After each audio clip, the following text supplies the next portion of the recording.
And welcome back to the Homemade Podcast of Sports with your host, Jay Pops. Guys, we are back. We are back and we are live. We're live, people.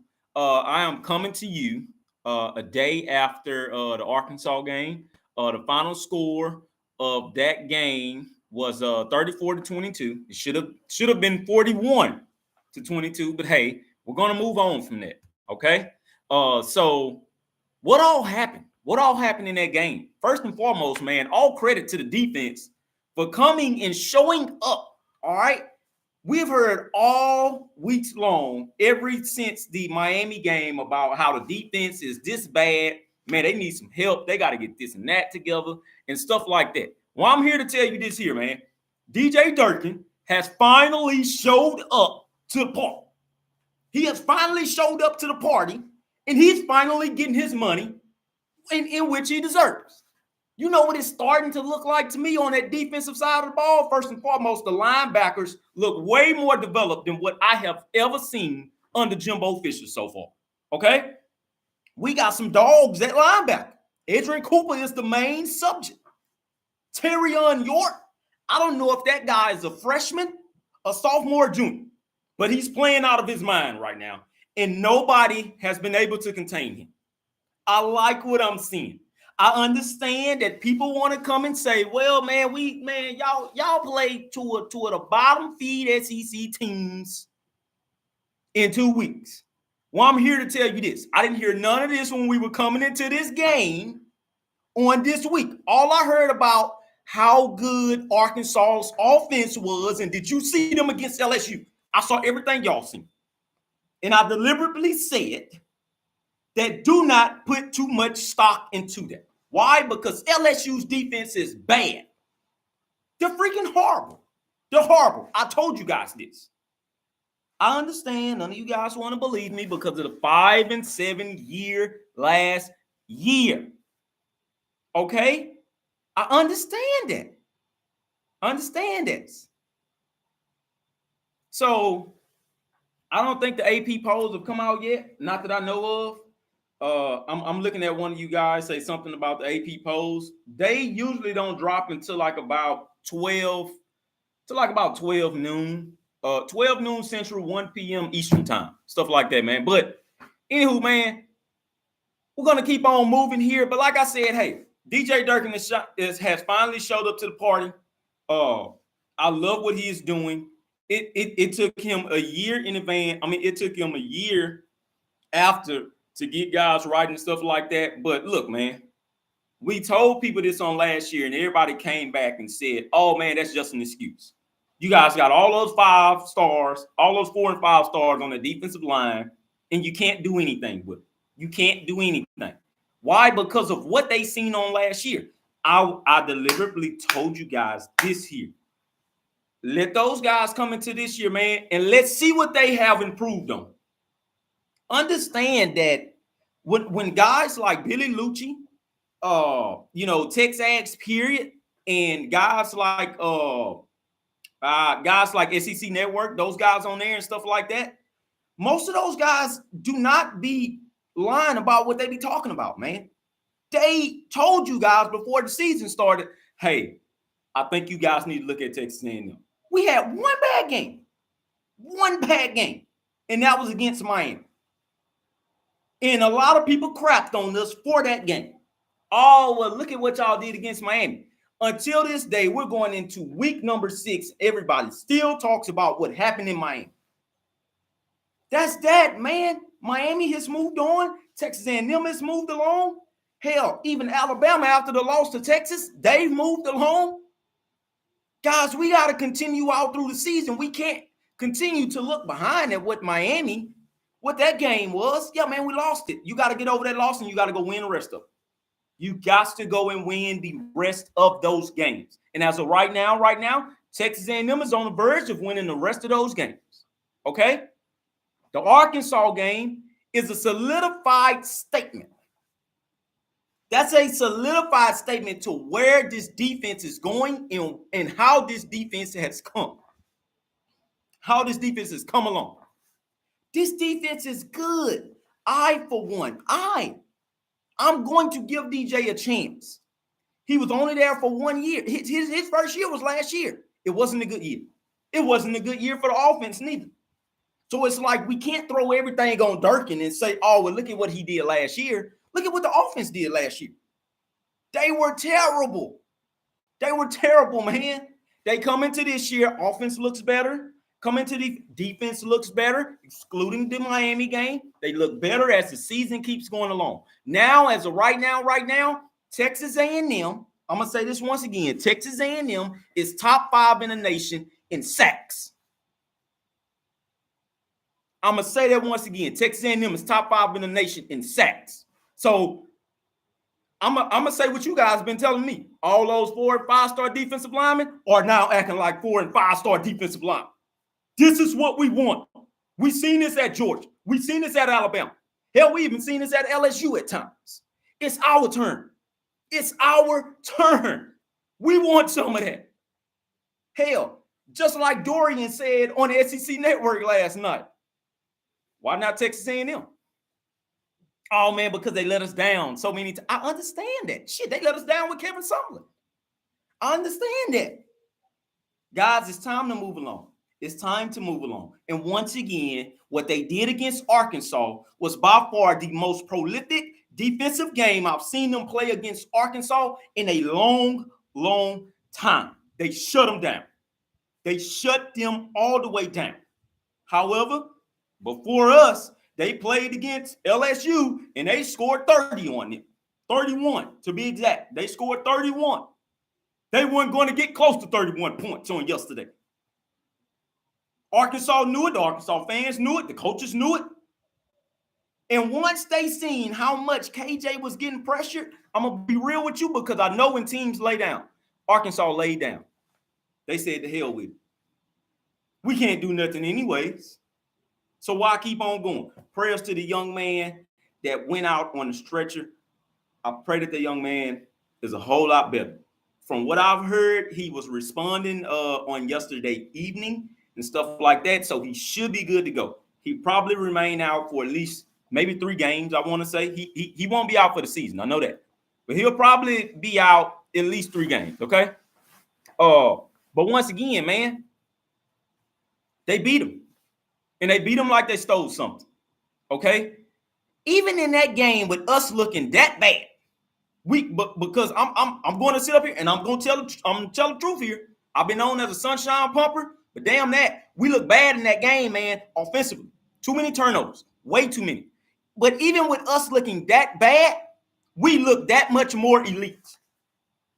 I'm going to say it once again. Even with us looking that bad, we look that much more elite. Yesterday is when we showed you that we were the number 4 most talented team in the nation for the 2nd year in a row. That is what I meant by a statement win, because we're showing you this is where our talent and good coaching, by the way, but this is where our talent lies above the rest. Okay? This is where our talent lies above the rest. So it's up to these 2 teams, and we're going to find this out on next Saturday. It's up to these 2 teams, Alabama and Texas A&M. That is going to be whoever wins that game, in which I'm going to go ahead and tell my pick right now. I'm picking Texas A&M to win that game. That will solidify who's going to win the SEC West going forward. I'm not skipping over Ole Miss. I'm not doing any of that. I saw them on yesterday. Ole Miss as well has a bad defense. Real bad all around. But that game will solidify your SEC West champion. And I know what I'm talking about. I know what I'm talking about on this one. That's going to solidify everything, man. But on yesterday, what we seen was that Max Johnson, he did not take a dip off. He didn't at all. Last year, Max Johnson looked bad in that game. This year, Max Johnson, because of the simple fact that Connor is in front of him as an actual starter, those guys had a real battle in camp. This is the first time ever under Jimbo Fisher here where he had his quarterbacks really go at it, and the best man won, which is Connor Wegman. All right? I'm going to say this once again. This is the first time ever where people can actually believe Jimbo Fisher, where he's talking about the quarterback battle. That was for real. Max looks like an insane better passer. He looks like an insane better pocket awareness quarterback. And he looks like a more insane and elite mind-driven quarterback. Now the fumbles, he's going to have to clean that up. The interception, that was not on him. That was not on him. At the same time, 50% of it was on him because he should have never threw that pass. He should have never threw. However, Max is significantly better than when he was at LSU. He's significantly better when he played on last year. This is the Max that can go out and win you the SEC West, period. That's hands down. That's the Max Johnson that can go out and do that, okay? We're looking at the dawn of a new era. Connor Wegman and Max Johnson both are starting quarterbacks all around the nation. So if Max would have left, he would have by far started on somebody else's team, and he probably would have been undefeated right now. That's a bold take. But Max is significantly better under Bobby Petrino's scheme. Connor Wegman is significantly better under whomever scheme. We seen him run a Jimbo Fisher offense, and he was capable of doing what he's doing now. We seen him on Bobby Petrino's. He's more spreading the field out. As of right now, Bobby Petrino is showing you that he was the better offense coordinator pick than any other offensive coordinator that got hired this season. I'm going to say that once again, that got hired this season. I'm not talking about in Oklahoma right now where they had their guy for 2 years with Brett Venables, because they're by far a high-powered offensive team. Oregon as well. But those guys have been there. This is Bobby Petrino's first time under Jimbo Fisher's watch as an offensive coordinator. And from what I'm looking at, those guys do not look stressed at all. That is the reason to why this team is doing what they're doing offensively. It's a lot of guys that wanted to play for this team, and it's a lot of guys that stayed because they knew what was what. The guy that I'm going to point to, and this is a guy that had a terrific game, although he had only 2 catches in this game. I'm going to say this once again. That dude only had 2 catches for 50 yards in this game, 1 touchdown. Evan Stewart. Evan Stewart warned you guys when the season started that Bobby Petrino likes to go deep. A lot of you guys don't even much remember that. He said this. I'm going to repeat this once again. Evan Stewart said to you guys, when he opened up the Bobby Petrino's playbook, he said, hey, Bobby likes to go deep. What has Evan Stewart been doing all season? Going deep. Some of you guys are just naive to the simple fact that we can actually be this good. Understand what happened in the years past. I understand that. But you guys got to stop being so naive to what we have in College Station right now. What we have in College Station is what we've never seen before. Not offensively. Defensively, you've seen it under R.C. Slocum and Jackie Sherrill as well. Offensively, it's what we have not seen that complements the defense at the same time since 2012. And even with that defense, that was still like that 2012 team. I think they had like the top 30 defense. This time around, ever since we've been under Jimbo Fisher's watch, Jimbo Fisher in his 6th season, but for the second time overall, he has a top 15 defense. I'm going to say this once again, and a lot of you guys don't even much know this. Jimbo Fisher and DJ Durkin has the top 15 defense in the nation. But from what I think that was old stats. From what I'm looking at and from what guys have said, and this is trusted guys because they do their research. Texas A&M has the 5th best defense in the nation right now. You guys can say what you want to say. You can spin it however you want to spin it. Or they haven't played nobody worth talking about. We're going to hear this every week. We're going to hear this every week until A&M actually plays Ole Miss. I'm not going to throw Tennessee in there, man. I'm sorry. I'm not going to throw Tennessee in there. Why? Because Man, we got to take this one game at a time. But me looking at Tennessee, I know they're playing in Neyland Stadium. They're going to have the biggest advantage ever. The last time Texas A&M was at Neyland Stadium, it was under a different coach, Jeremy Pruitt. I know it. Those guys won 34-12 or something like that. So Neyland Stadium doesn't scare me. It doesn't scare me. I understand. None of those guys are still on this team that went down there to Neyland Stadium. You know who, but you do know, but you know who's on this team still? Do you know who's on this team still that went down there to Neyland Stadium? McKinley Jackson, the defensive lineman that has been monster this year. And I got him going in the second and third round in the NFL draft this year. McKinley Jackson, he was here when they went down there to Neyland, and he was starting, by the way. And the head coach, Jimbo Fisher. I'm sorry, not just the head coach, Jimbo Fisher, but also who was with him is his staff. Most of his staff that's with him now, they went down there to Neyland. And the defensive line coach, and which is my boy. And I'm hoping that we pay him so good. But as of right now, I think he's assistant head coach anyways. Elijah Robinson. Elijah ain't went nowhere, man. He was here when we went to Neyland. Elijah was here when we almost beat Alabama last year in Bama. All right, but once again, Elijah was with us when we beat Arkansas last year. And Elijah Robinson is with us now when we had 7 sacks for the first time ever against Arkansas, period, that I can never remember. So I said that to say this here. A lot of people wanted to question that defensive line. Is Elijah Robinson doing what he's supposed to do? Is he developing? Is he developing that defensive line, man? Because we haven't seen a pass rush. I think those guys heard you. I think Elijah Robinson heard you.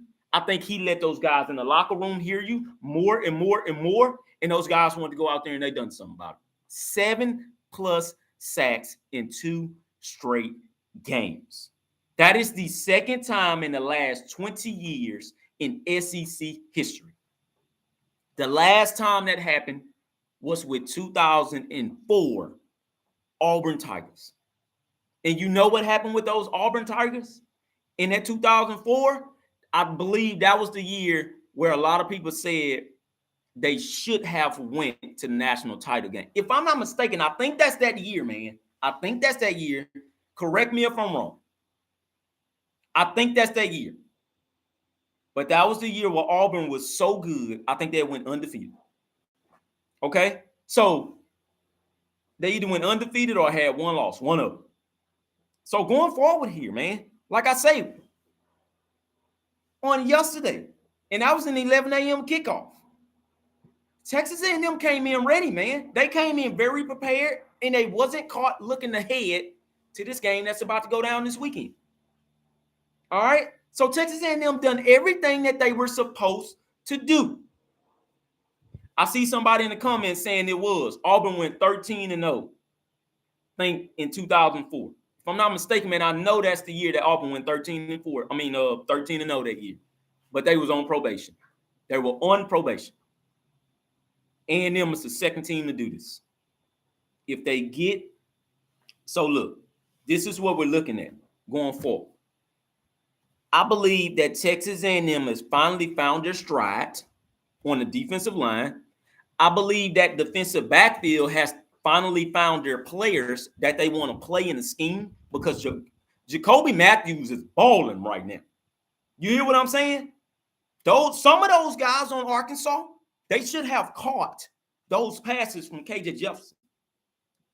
But Jacoby Matthews, because he's back there playing his original position, which is safety, he's balling right now. That's the guy that was on a borderline 5-star in that 2022 class. I'm going to say this once again. As long as we got Jacoby back there playing safety, I don't see no passes going over 20 yards on him. And I only said 20 yards because he holds down the backfield. I don't see no passes going over his head, man. He came into the recruitment of when he came here as an elite safety.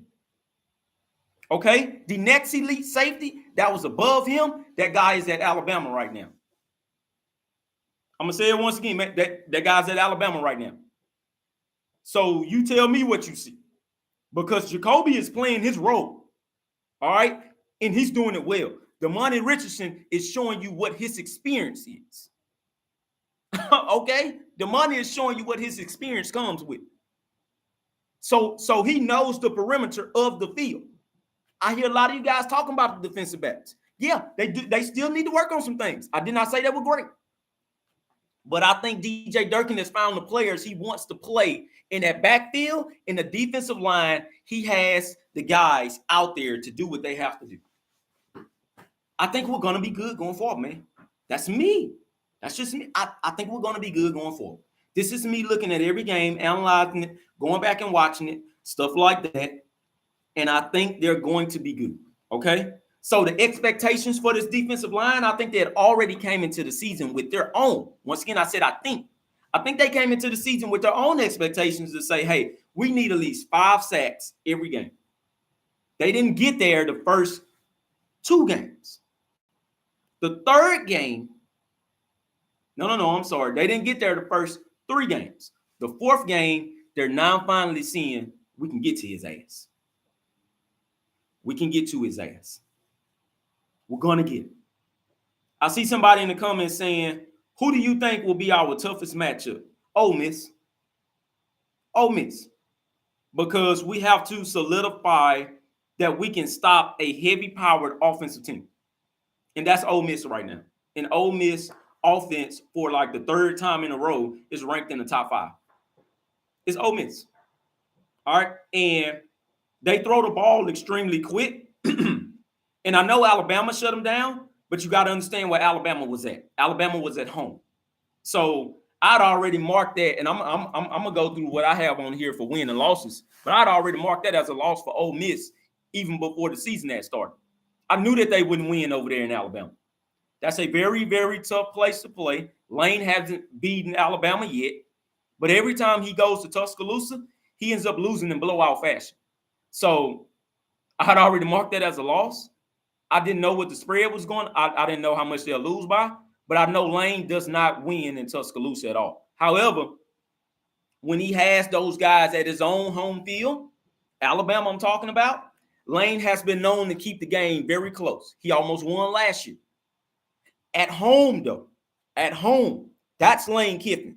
So the same problem that people say that Jimbo has, he can't win on the road like that, that's the same thing with Lane Kiffin. He hasn't found out a way to win on the road like that in convincing fashion.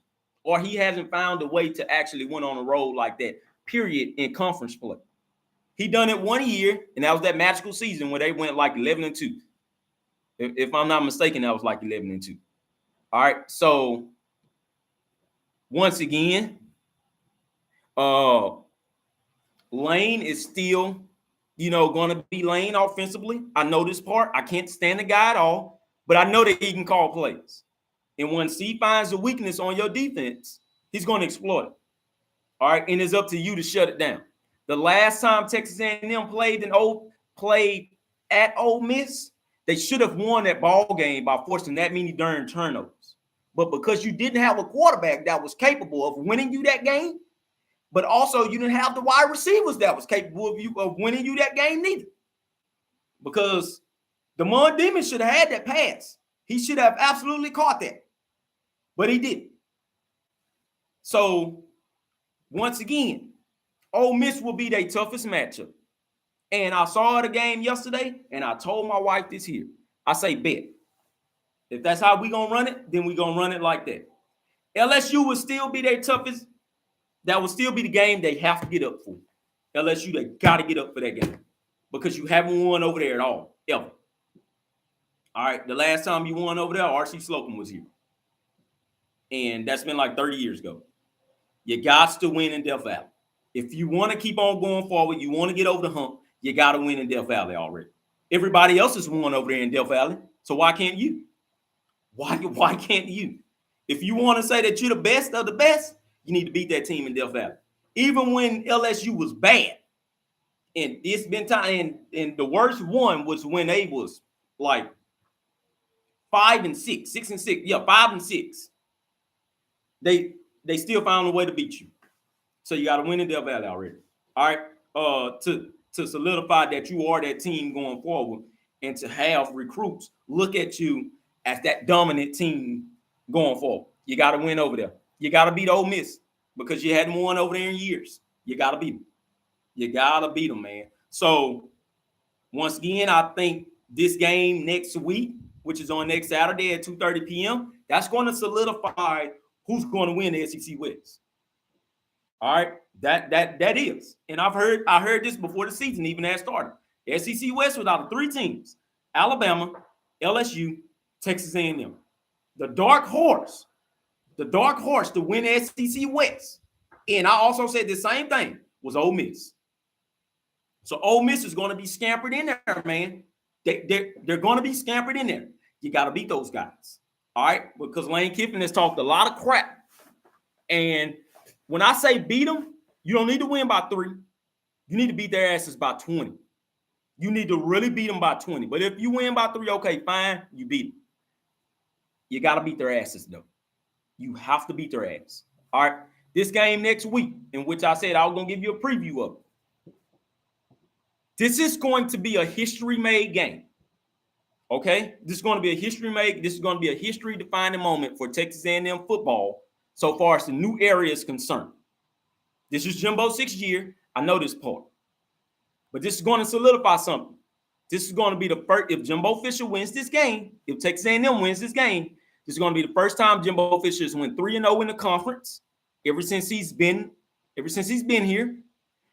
And this is going to be the first time that Nick Saban has lost twice to an assistant. Nobody has beat him twice. Nobody. Jimbo Fisher gets his shot to be the first one to beat him because he was the first one, and he gets his shot at being the first one to beat him twice. If Jimbo Fisher beats Nick Saban next weekend twice, you can go on record and you can book me for saying that Texas A&M will end up with the #1 recruiting class once again. And I'm going to say this. I'm going to say this again. If Jimbo Fisher beats Nick Saban twice on next week, in which I'm picking them to do, you can sign me up for saying that Texas A&M will land the #1 recruiting class for the second time under Jimbo Fisher. And if they land the second #1 recruiting class under Jimbo Fisher, I need all my Aggies to stand up because you are now witnessing Texas A&M go into the dawn of a new era and win you a national title. Win us a national title. And I meant what I said. You give him the second one in a row, he's gonna edge it out, and he's gonna win him a national title already. Okay? I'm looking at this year, man, because I really and truly believe these kids are fighting hard because the game is played in Houston, Texas this year. And I believe these guys are fighting hard for Terry Price. And now you're seeing Connor Wegman go down. That has gave them another added motivation. They have many motivations for this year. It is crazy to me. Rest in peace to Terry Price. I hate that we lost him, but they have many motivations this year. All right. They weren't good last year. They went 5-7. That was the #1 motivation. We can't do that again. We can't do that again. Jimbo Fisher brought in an offense coordinator this year. That was another added motivation. So that means we got an offense now, coach. Okay, cool. Once again, it's a lot of motivations this year, man. They just have to stay mentally found. They got to stay mentally up here found, and they have to tell themselves already, we're the big dog. If we're going to sit at the table, then we're going to have to make people scoot over and respect us. We're going to have to make people give us their plate even when they don't want to, because we're the big dog here. You're going to have to go in there and solidify that. You got it. You got it. Somebody talking about D. Taylor, stop it. A&M is not winning the national title. He's a Texas fan, by the way. I'm going to tell you right here. Texas ain't winning one either. What are we talking about? If A&M not winning the national title, Texas ain't winning one either. I mean, what you want me to say? They go out there and they play Oklahoma next week. We're going to see what they're going to do. And to be totally honest with you guys, I've been watching Texas this year. I have been watching Texas. All right. However, I don't like everything that I see from Texas. I don't. I do not. Texas has to find it in themselves to bring everything up and put it all together. But I'm not going to put everything on Texas. I'm not going to put no national title on them. What I did put on them is to win the Big 12 this year. I did go on record and say that. As of right now, Texas is on their way to looking like they're going to win the Big 12 this year. They do look like that. Okay, and if they win the Big 12, they deservingly so need to be in the playoffs. I will say that. I'm not going to come on here. I'm not going to come on here with that biased nonsense. And just because they're Texas and say, oh, man, they don't deserve to be in the playoffs. No, I'm not going to do that. I'm not going to do that. If they win the Big 12, they need to absolutely go to the playoffs. All right. I went on record and said they're going to be 11-1 this year. I meant what I said. They're going to lose somewhere. And they may just lose to Oklahoma on next week.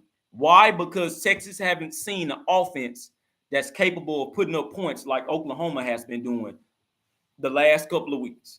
Oklahoma hasn't seen a defense that's capable of stopping them like Texas has been doing the last couple of weeks. That's going to be a good matchup. I'm going to watch that game. I'm not going to sit there and act like I'm not. That comes on at 11 a.m. I'm going to watch that game. And we're all going to see, who's the better coach. We're going to see who's the better coach. Brent Venables, defensive-minded, but as of right now, he's letting his offense loose. Steve Sarkisian, offensive-minded, but as of right now, he's letting his defense loose. That's a tale of two tapes. Let's see who's going to win that battle. I understand why College Game Day is there. I did not knock them for going there. We're going to see who's going to win this damn thing. All right, so but that leads into next week. I don't mind to interrupt your show, but when you said A&M was winning the Natty, I had to step in. I know it's hard to believe.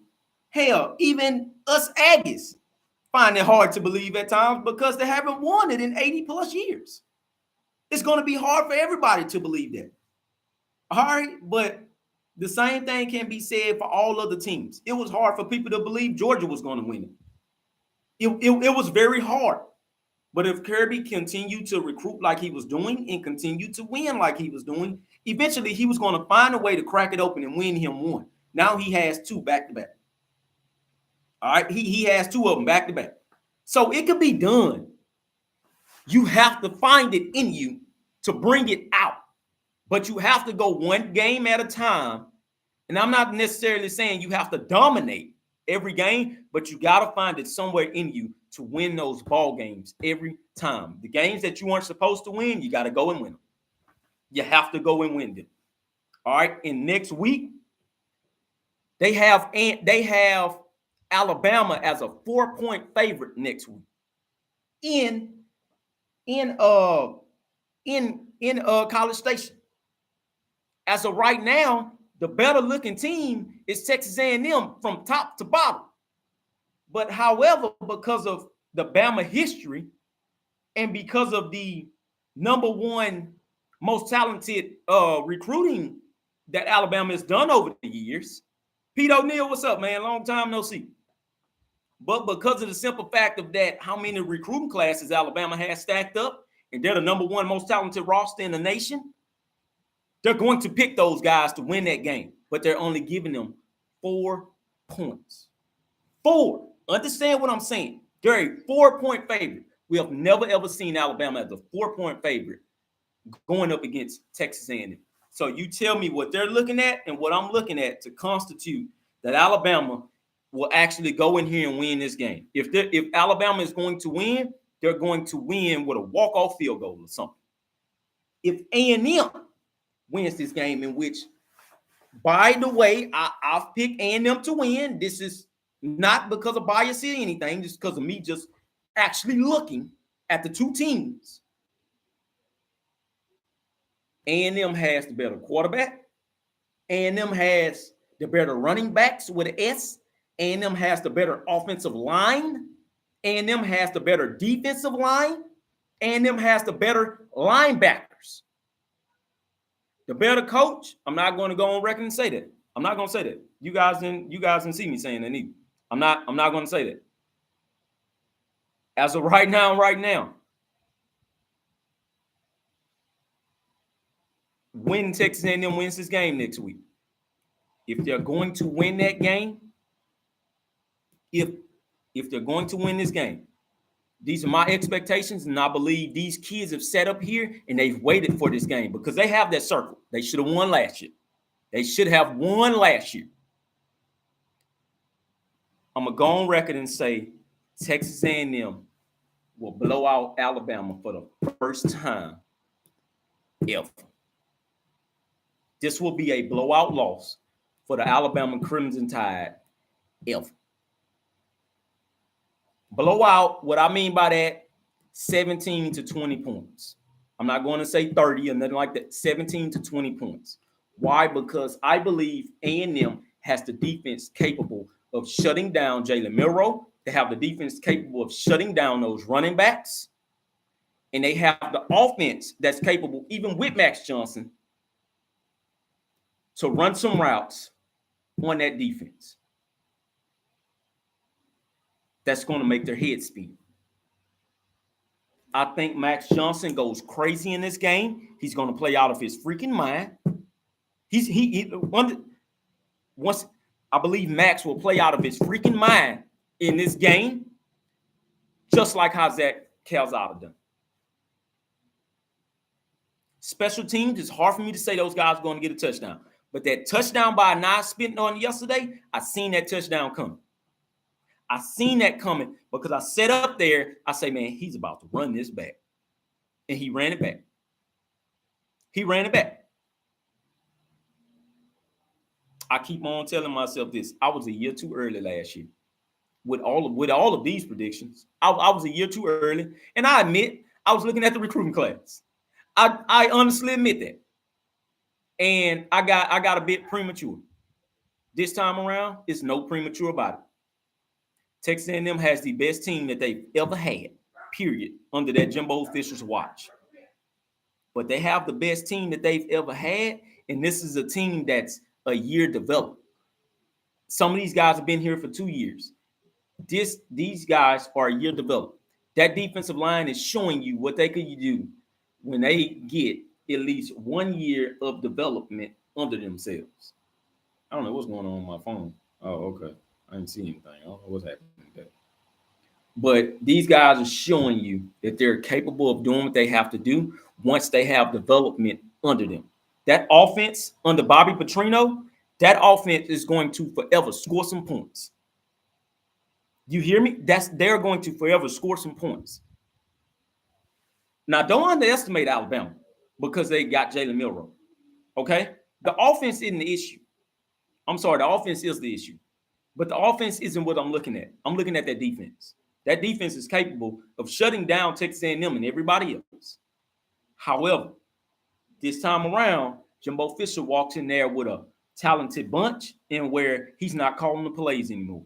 He's just analyzing everything and he's just looking. Who's going to step up and make some plays? I believe Musa Muhammad, and I've been saying this name for I don't know how many times. I believe he gets his time to shine in this game. Noah Thomas, I believe he gets his time to shine in this game. Somebody has to step up other than Evan Stewart. All right, we've seen this from Noah, though. Noah has stepped up in a major way. But can somebody else step up that's on that receiving core that's known? And it's Musa Muhammad. Moose got to go out there, and he has to lay the hit stick on those guys. When I say the hit stick, I'm looking at Moose to have 100+ yards receiving in this game, man. He doesn't have to have a touchdown, but I'm looking at him having at least 100+ yards in this game. Solidify yourself, Moose, because last year you did. Solidify yourself, Moose. And after that game against Alabama is when we saw Musa Muhammad in every game going crazy. The only reason why they lost that game to Auburn was because Moose wasn't out there. I'm going to go on record and say that Moose wasn't out there. He wasn't. He was on the sideline. He was on the sideline, man. Now, Moose has had a chance to play in every game. Every game. He's going to play in this one too. I'm curious to see what the injury report looks like. because I don't think anybody will be not available other than Connor Wegman. But Bryce Foster is healthy. That offensive line is healthy. I'm not going to jinx them, but that offensive line looked damn good yesterday. Did they or did they not? I'm going to say it once again. Did they or did they not look good yesterday protecting Max Johnson? Okay, then.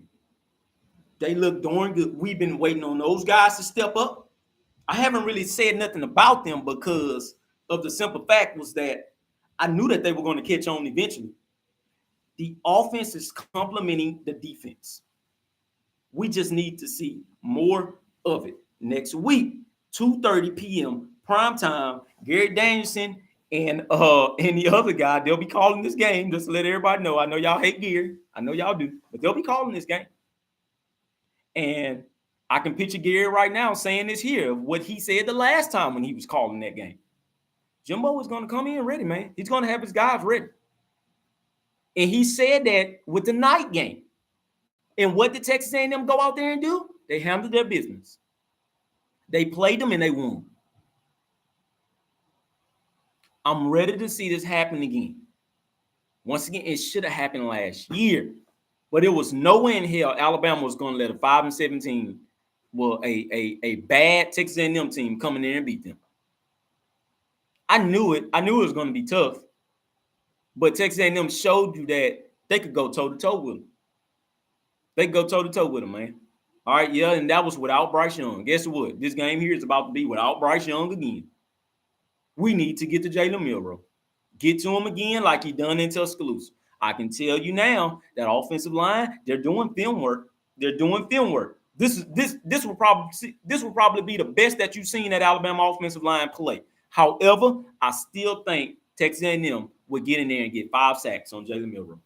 I think they'll get to him. Because they're now the most confident I've ever seen them be. Period. This is a team I felt good about ever since that 2020 team. And if I'm feeling this way, that's for a certain reason, man. Just for a certain reason. No, we don't have a Kellen Mond on the team that's been there like 15 years. However, we got Max that has legit SEC experience, man. I think that guy gets his lick back from when he was at LSU and he played them. He should have won that game, but they did it. I think he gets his lick back. Now they're coming to Kyle Field. That place will be rocking. It's sold out already as we speak. So it will probably be about 110,000 fans up there at 2:30 p.m. And I think it's a cool front coming through on that day. Man, it's going to look good, man. It's going to feel good. But Bama is going to try to knock the air out of that stadium. Quick, fast, and in a hurry. Jalen Milroe is going to show another gear, but I just don't think that gear will be enough. Once again, I said the same thing about Miami, and they beat our butts. You know, they beat our butts. Tyler Van Dyke put up 5 touchdowns. I say this about Jalen Milroe because I've been watching him. He's more confident now. Don't sleep on him. But I think A&M finds a way to contain that guy, and I think A&M forces him to look at specifically one wide receiver to step up, Jermaine Burton. If they shut down Jermaine Burton, you shut down that whole offense, passing wise. Last game against Mississippi State, he only threw 164 yards, but he was 10 of 12. I don't know. That might just be because Mississippi State is that bad. I don't know yet. I don't know. But what we will see against Texas A&M is these guys hash it out and play. All right. And it's going to be electric. So let me see what we have here. I have not seen the rankings come out still. Like I said, it should be out. I haven't seen it, but let me go on Twitter here because you guys be having it already. Let me see if they have the rankings already.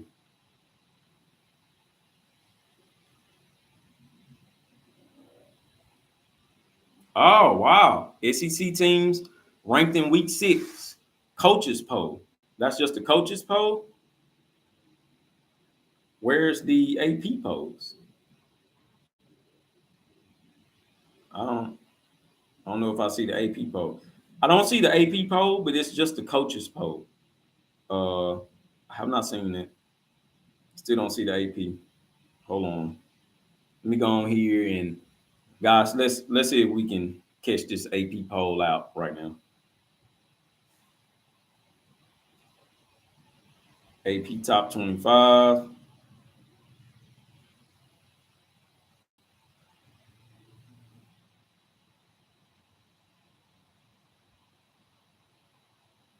Okay, comes out about 2 p.m. Eastern, Sunday afternoon. Okay, so the AP poll should come out in about another hour. All right. And when that does come out, I'll be sure to come out here and make another podcast, So you guys just kind of be ready for that.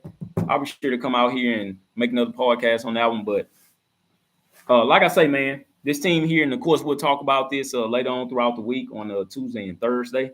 But I believe this A&M team, man, I believe they finally found it in them. I'm not one that has battered Aggie syndrome. I just don't. But I believe they found it in them. So we'll continuously see this. But like I say, this is the first time ever where Jimbo Fisher has been 2-0 in the conference. I'm just saying, man, I believe he's found it, and I've said this many, many times. He asked for that 7-year contract for a reason. He knew it wasn't going to be easy, and he knew it wasn't going to be easy. He knew it wasn't going to be easy bringing a national title and a conference title to a football team, a football program that haven't won the conference title in the last 30 years, and a national title to a football program that hadn't won one in 80 plus years. He knew it was going to take time. I'm going on record again and say that's the reason why he asked for it. Give me time. This is not going to be easy. We're in the SEC West, and it ain't going to be easy. It's a lot of big dogs over here. LSU and Alabama were the big dogs. They're not going to give it to me. I got to recruit like them, and when I recruit like them, I have to honestly beat them. We will see going forward, right? So once again, guys, I thank you all for tuning in. Please make sure you subscribe to the show and hit that like button if you don't mind. And without further ado, guys, I'm going to go ahead and I'm going to watch some Sunday football. I've missed 20 minutes of my Texans playing. I got to go in here and catch these guys, all right? So once again, guys, hashtag Gigamaggots. I love you all. Hashtag beat the heck out of Bama, baby.